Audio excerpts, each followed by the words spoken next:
Kapudis, meron ka ba dyan natirang pansit? Ito, magluluto tayo ng pansit.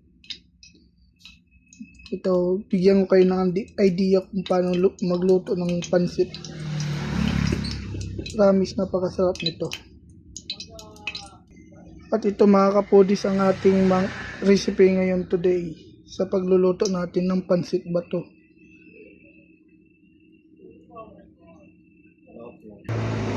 Ngayon, magigisa lang tayo ng bawang.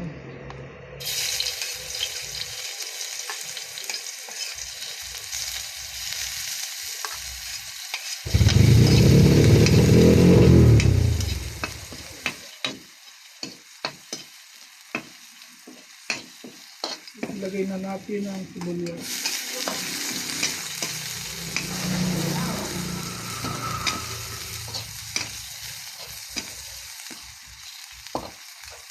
Halo na natin ang chicken.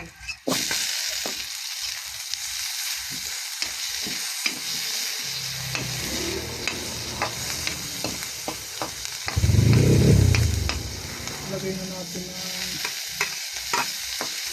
suman. Dagdagan natin lang chicken oil.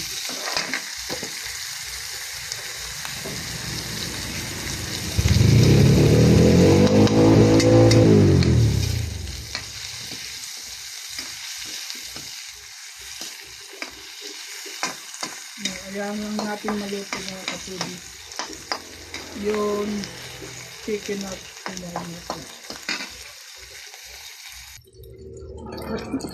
At yun nga, luto na ang ating chicken at chicken chumay chicken. Sinasarap natin ang paminta.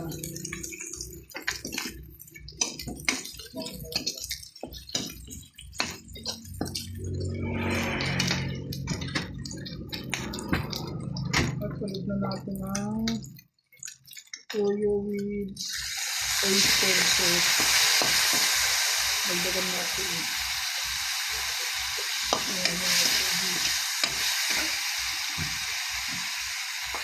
Lagyan natin ang suka.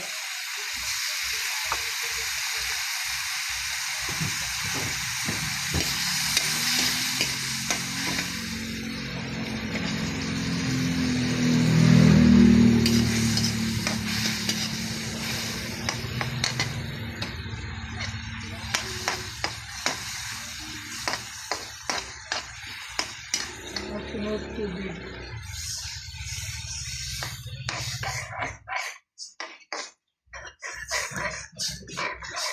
Ayan lang natin kumulo. At yan nga kumukulo na ang ating adobong sabaw. At lagyan natin ng sugar para pang balance.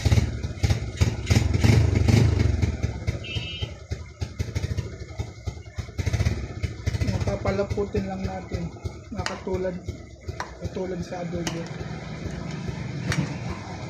At saka na natin lagay ang pansit.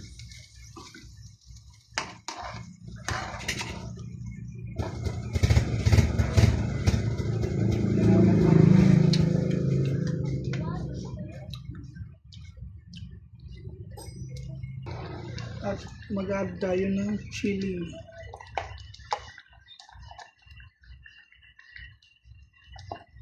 Ito additional lang to kung gusto nyo o ayaw nyo.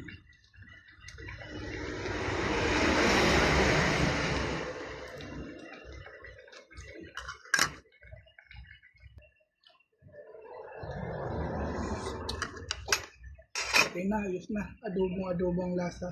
At ilagay na natin ang ating pansit.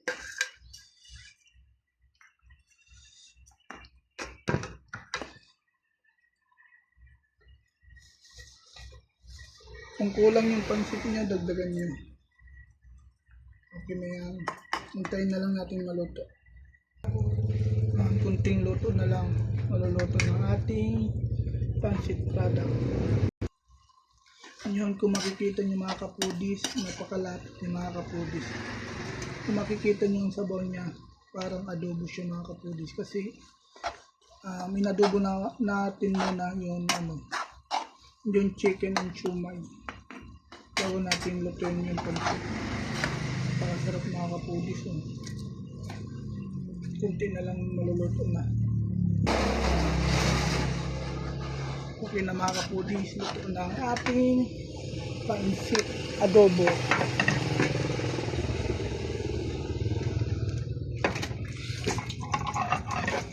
At ating ilalagay na sa plato. Uy, pansit adobo.